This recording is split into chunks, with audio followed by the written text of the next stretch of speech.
coming from me, I hope you're ashamed of yourself. You should be. It's 70 degrees out. You have bunny hoops on. Welcome to This Week. I am going to go ahead and start a new segment kind of thing and see how it turns out. And pretty much what this week is going to cover is videos that have pretty much happened in the past week or so, or videos that I've discovered that might interest you if you're interested in First Amendment stuff or other civil rights issues that happen across the United States and also around the world, and some instances that are similar to what we have with civil rights here in the United States. I'll also be putting in news stories that happen about civil rights or major instances with changes around civil rights and law within the United States. For the most part, I may cover stuff in the future that happens in other countries that might have similar civil rights that we do, like Canada, United Kingdom, Australia, as they pop up. It'd be cool to sort of cover a little bit of the international stuff and learn more about international laws and how they compare with ours. And then sort of towards the end, what I plan on doing is covering some sort of actual case law that involves filming or some sort of civil right kind of issue. And so this is all a huge test bed for the most part. I'm going to try this out for a little over a month, see how it picks up. If you guys like it, if you don't like it, maybe make a few tweaks here and there after that and see how it goes. But for the most part, let's go ahead and get started. Starting off, I would like to look at Tying the Stand. He's been quite busy over there in California, and he's got quite an interesting video where he goes and films a penitentiary. And what is quite interesting is also the amount of police that show up. Let's go ahead and take a quick look at a clip from it. Am I being detained? No, it's alright, I'm good. Huh? If I'm being detained, I'm good. Well, you got no suspicion of him walking around. I'm just trying to get your attention. Well, I mean, it's suspicious. Is suspicious felony or is it a misdemeanor? I didn't say it was anything. I just shot to talk to you. Oh, if I committing a crime? What's your name? I'm not going to answer any questions. I think I know you. Have a good day, guys. Alright, you leaving? Now, if you notice in the background, there's quite a few police cars that pulled up and officers hopping out to confront him. And if you want to see the full video, I'll have a link in the description so you can go ahead and check that one out. I highly do. It's quite interesting how that all turns out for the most part. There is a little bit of following Tying the Stand around the area, it looks like. And from some of his testimony right there at the end, it sounds like they might have had an undercover or some sort of eyes keeping it out on him to make sure they figure out who he is and all that stuff. Now next up we have California Guardian. And he ended up finding a military base and he ended up filming it at night. Now, this is quite the interesting part with how the police interaction goes along here. And involving, okay, who has the right to film and how they film and all that stuff.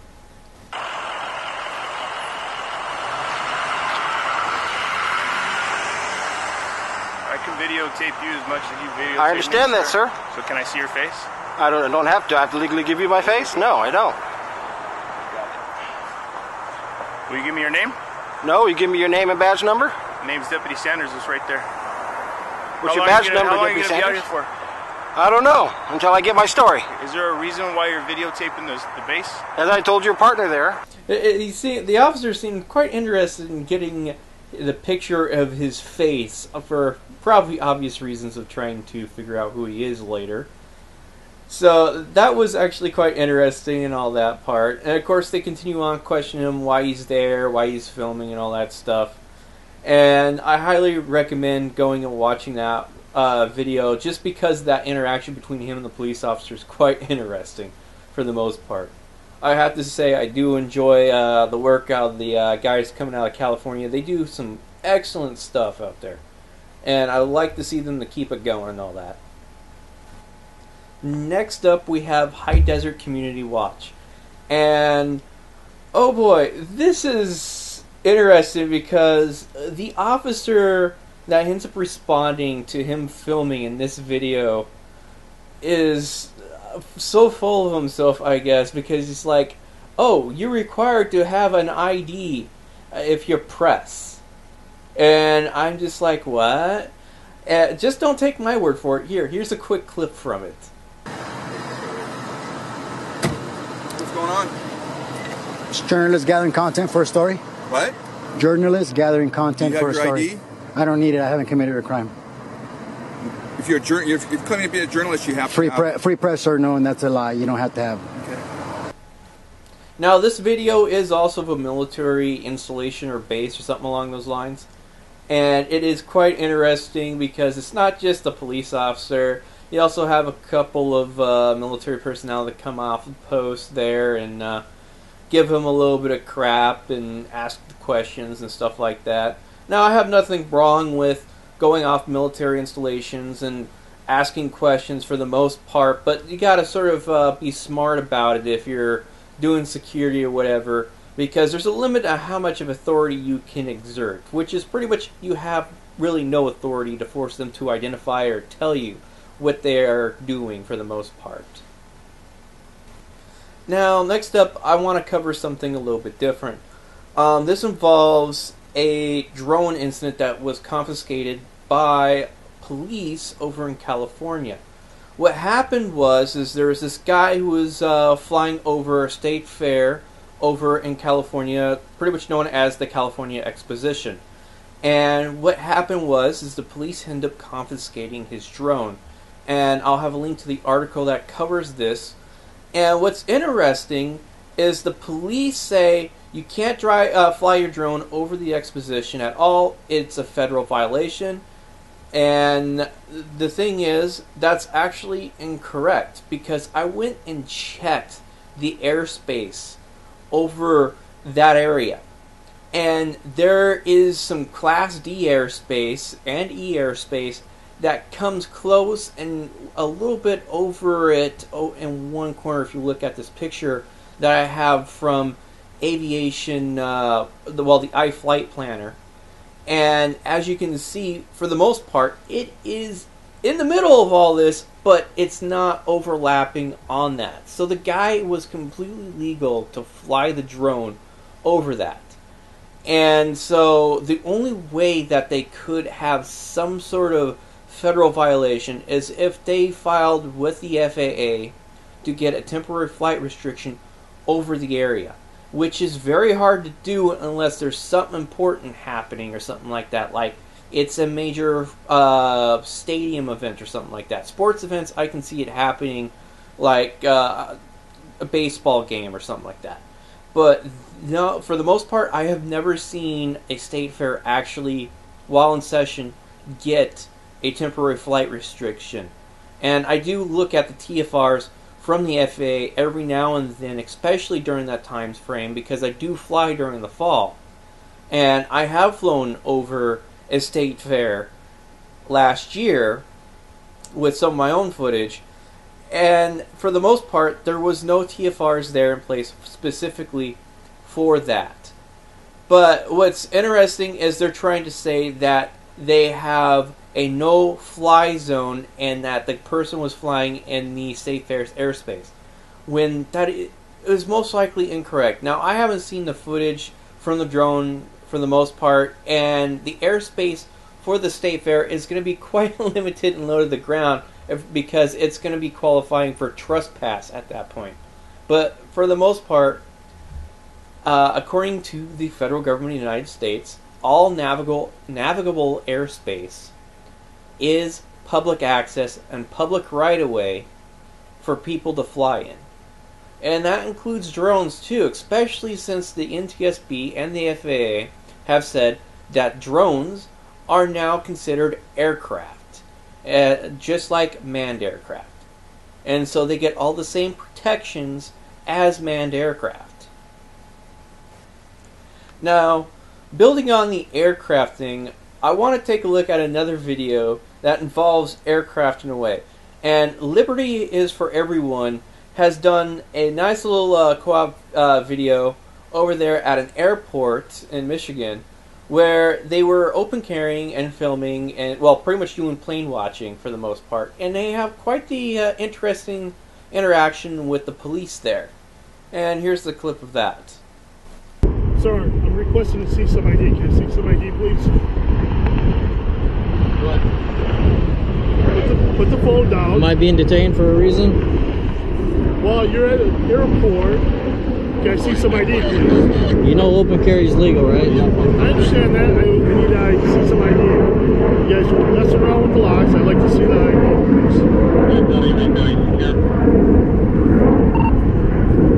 No. Can I see some ID, please? Am I being detained? Right now you are. You're being detained because you're at the airport. I need some ID, please. I'm standing here, perfectly open carrying. Now, what I find interesting is they accuse them of messing around with the locks and pretty much that trying to be their thing about having them to identify themselves.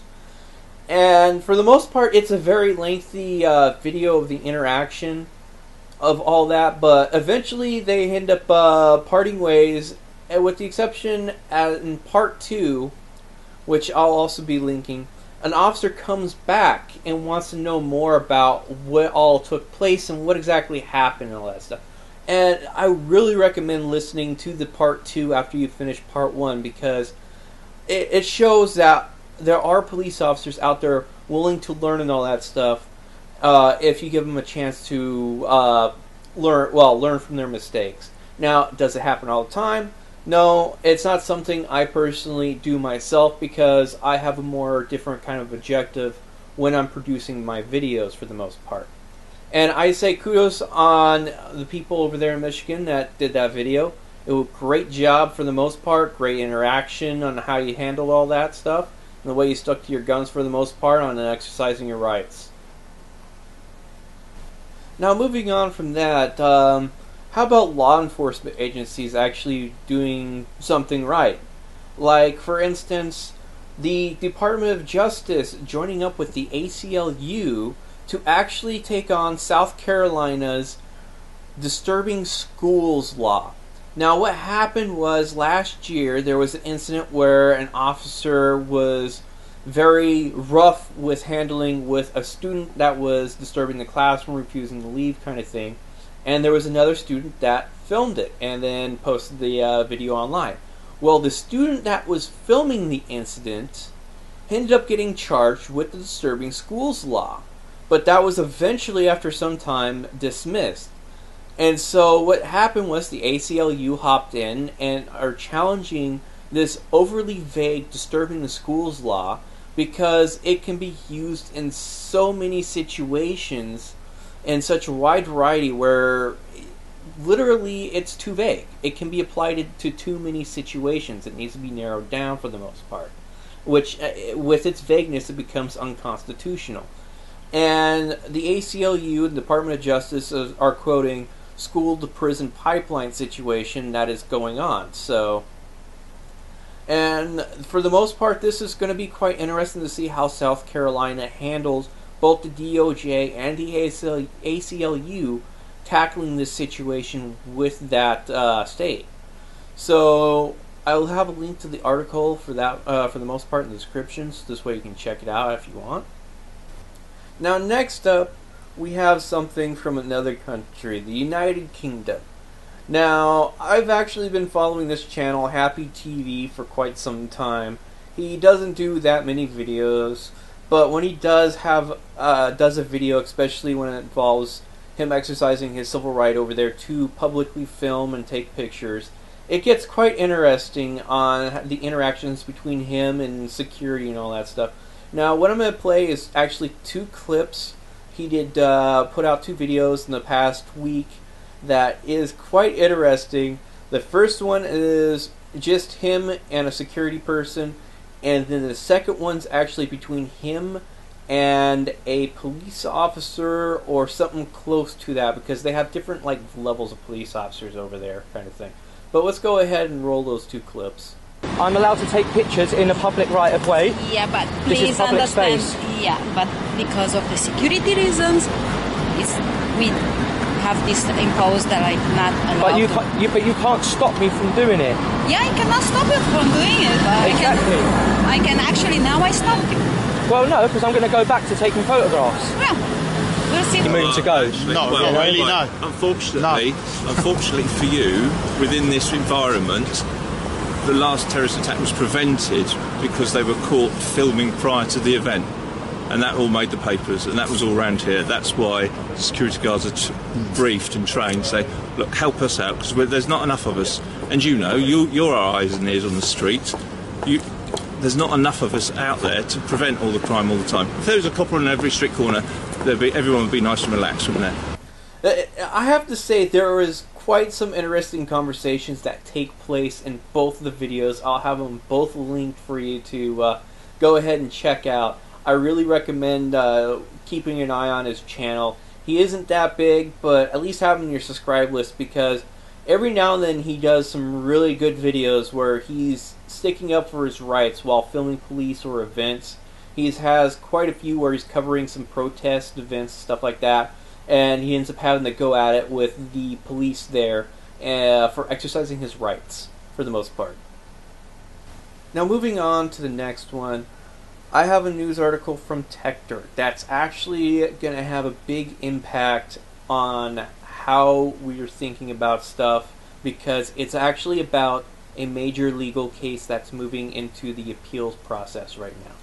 Now, what happened is over in the 8th District of the Appeals Court, there is a case that is being filed for an appeal, and the guy's name is Atkins. And what's going on is he had a case that went to court, he's suing, and what happened is it's dealing with filming police, Facebook issues, and it was also dealing with rights violations because of some sort of incident involving checkpoints or something like that. But for the most part, the two major issues that are within this is the fact that the police department, the judge said the police department is allowed to remove links from their official Facebook page without crossing the line into censorship for the most part. That's pretty much what the judge was saying. And the other was the fact that there is no general policy that allows everyone to have a First Amendment right to cover or be the press and cover public events that's done by the police department, because Atkins was blocked from a media training day with the police department that was being held at the police department or some sort of public building for the most part. He was literally stopped from being able to attend that media training that was open up to those of the general public that were being media and all that stuff. So this one's going to be quite the interesting case, because right now there is already been 2 court cases in the country, both of them in the 9th Circuit, that deal with the Facebook posting. The first one out of Hawaii, the second one out of California, dealing where police were deleting Facebook comments and stuff like that, censoring Facebook comments for the most part. And there's a third case that is going to court right now, and I can't remember which state it was, that is dealing specifically with Facebook censorship, and the ACLU is involved in that case also. So it'll be interesting if this is going to become an incident where we're going to have Facebook posts done, Facebook commenting and all that stuff, going to the Supreme Court. For it being a public forum, if it's a government-run Facebook page, for the most part, or a social media page that is run by a government agency. If it's on like Twitter, or heaven forbid it ends up on Tumblr or something like that. There's a government Tumblr page, or whatever, so a new Facebook or Google Plus kind of thing in the future that pops up and becomes a major popular social network kind of situation. So this is going to be quite the interesting case that we all should keep an eye on for the most part. And I'll have a link to the actual article in the description. But I definitely recommend giving it a good read through. There's also a link to the petition for the appeals court. And the 8th District covers pretty much like the Midwestern states of North Dakota, all the way down to, I think it was Arkansas, if I remember correctly. And so it covers this central area, but it doesn't cover Kansas, Oklahoma, or Wisconsin, or Illinois. Those are in two other districts for the most part. This one affects those central states on that part. Now, this last part I want to move into is an educational kind of thing. And it actually affects us filming military bases from a public place or those protesting near a military base. And this video is actually quite old. It's from 2009. And here is a clip of it to give you a general idea what this is going to be about. So guess what? He's been served. If he doesn't leave, then he'll be cited again. You have been served, Mr. Parker. You have been served, Mr. Parker. Fuck you. If he doesn't, it doesn't matter if he takes it. You've been served. It does not matter if he takes it. It does not matter if he takes it. He has been served. I'm not leaving it. You and him, you and Weinstein can both go fuck a fish. He has been served. Okay. So you're going the wrong way. You need to depart, man. You need to go this way. I'm going the way I want to go. You need to go this way, otherwise you'll be cited by the city. Now, what happened was this man was arrested by the police there, well, by the MPs there, and he was pretty much cited for trespassing. They didn't want him protesting on that public road, and that was actually a public road that runs on top of military property. Now, what happened was he was convicted of these charges, and he ended up filing for an appeal. Now, what's really interesting is when this went into appeal, that the appeals court actually of the Ninth Circuit dismissed the charges, and they actually had this specific phrase for it.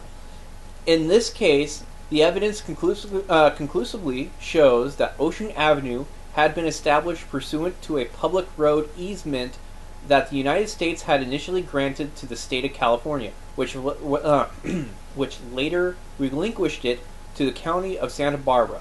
The road is subject to the concurrent jurisdiction of the county Santa Barbara and VAFB, with the county exercising primary responsibility for the enforcement of criminal laws. In all three incidents, Parker was within the physical limits of the public road easement corresponding to Ocean Avenue. The fact the government does not challenge. Because the government does not have an exclusive right of possession over Ocean Avenue under this court's precedent, Parker's presence and protest activities cannot constitute violation of Section 1382.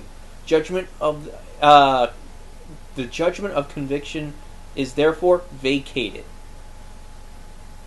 For the most part, they're stating that since that was a public road and the law enforcement proceedings for that area falls underneath the county of Santa Barbara and the state of California first, before even going to the military base, that is public.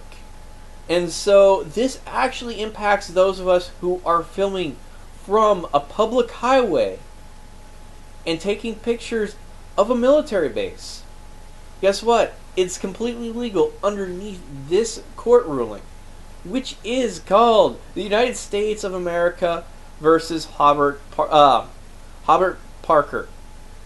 Or Herbert, or however you pronounce it. It's really late. I've been putting this video together for a long time, so sorry if I'm mispronouncing names for the most part while recording this audio and putting this video together.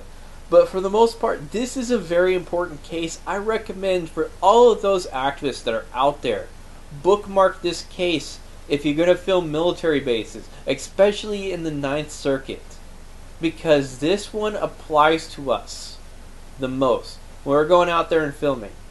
And this was sort of like an accidental stumbling, because I was referred to this video as like, hey, have you seen this video? It's really old. The first time I've seen it. I end up looking at it myself, and I was like, oh, this is interesting. And I read the description. It's like, oh, there was a court case about this. And I go and look up the court case. And this, when it hits the appeals court, it becomes case law for the most part, especially when it's involving the legal, well, actual laws that are put in place. And so this is quite an interesting case law that I really recommend that you go and look up and read yourselves and sort of read what it's about and all that stuff, and understand that how this impacts your filming or your right to protest outside military bases. And so this is pretty much the learning portion I want to cover in each week. I want to be able to go and find a case law, read through it, and give the emphasis of how it affects us in the civil rights part, how it affects our freedom of speech, how it affects our maybe right to remain silent and stuff like that. And so for the most part, this is how I'm going to start it off. I hope you guys enjoy or at least learn something from me doing these weekly videos for the most part. If you have like a video, you're a small-time activist, you're not that large, you got a really good video for the most part, you want to see have a chance to get out there, put it in the comments or something like that. I'll try to have a look at it and see if it's good to put into it. I can't put everybody's video up there, otherwise this would be like an hour-long thing for the most part. But I hope you guys enjoy what I brought to you for the most part. Check out all the videos and articles that I have in the description. And you guys have a nice week, and I'll try to have another one of these again next Monday. Also, stay tuned for later this week for the First Minute Friday. There will be, of course, another First Minute Friday coming up this Friday.